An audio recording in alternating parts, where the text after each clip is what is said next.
Hello, my witches and warlocks. Sick and tired here, and we have another viewer submission to read. If you are enjoying these videos, I would kindly ask you to please hit the subscribe button and turn on your notifications. That way you never miss our support group meetings. But before we start, we have our clip of the day. I just saw a video of a girl saying that she witnessed another girl wipe her own period blood on her teacher's desk because he wouldn't let her go to the bathroom. And I would like to add to this, when I was 14, I had my wisdom teeth taken out. And I was in the back of my science classroom, and I yawned, and I felt a pop, and there was a lot of blood. So I went to my teacher, and I was like, "Can I go to the bathroom?" And he was like, "No." And I was like, "May I please go to the bathroom?" And he was like, "No." I move my hand, and there's blood in my teeth, and I go, "My stitches just popped. And if you don't let me go to the bathroom, I'm going to lean over your desk, open my mouth, and bleed on your laptop." Anyway, I went to the bathroom. I love how once she got to like the punch of that story, how in the background somebody was like, "Oh!"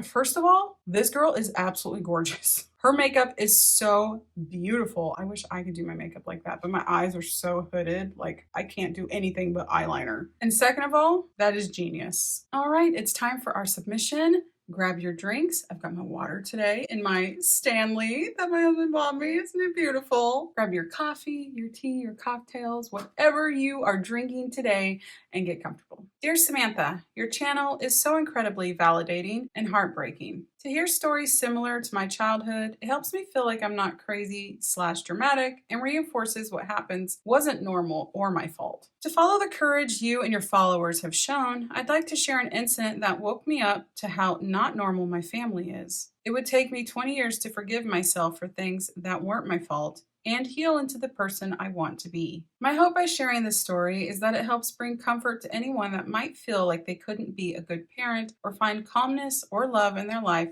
because of what they went through. I'm still in therapy and it's hard work. I struggle some days. However, being happy isn't a pipe dream. No. It's totally understand.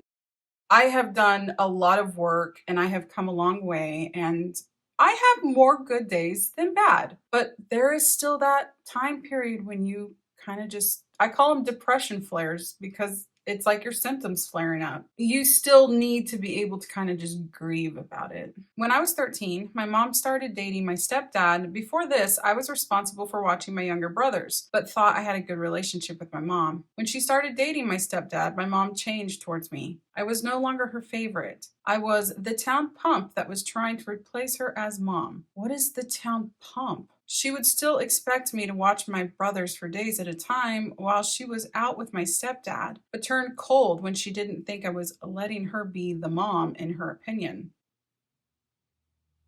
Okay, wait. So she wants you to take care of your siblings, but then gets mad? She allowed my stepdad to hit us, but it was mostly directed at me. When I confronted her about this as an adult, she would deny any of this was, saying she didn't remember it that way, and my stepdad was good to her, and I'm dramatic and was always difficult. To cope, I started cutting myself. After another fight with my mom, I cut my forearm deeper than I meant to and was bleeding a lot. A friend I was supposed to be walking to school with showed up and called for an ambulance. My mom sent me to live with my father. She said she couldn't deal with my drama anymore. Yes, the drama of your child trying to hurt themselves. They're so dramatic. My mom knew the type of man my father was, but at 15, I had a fantasy that he loved me, and it was my mom's cruelty that kept him away. I thought life was going to be better and that I could convince him to rescue my brothers too. My dad was a violent alcoholic. In addition to the physical abuse and yelling, my dad would threaten to shoot me and my stepmom when he didn't feel respected enough.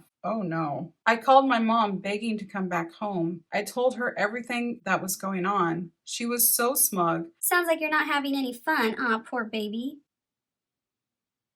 Oh my gosh, both of your parents are monsters. I called my uncle and aunt crying, but my mom had talked to them first. They accused me of lying and starting drama. I was alone. I had a bag ready to leave, but I didn't know where to go.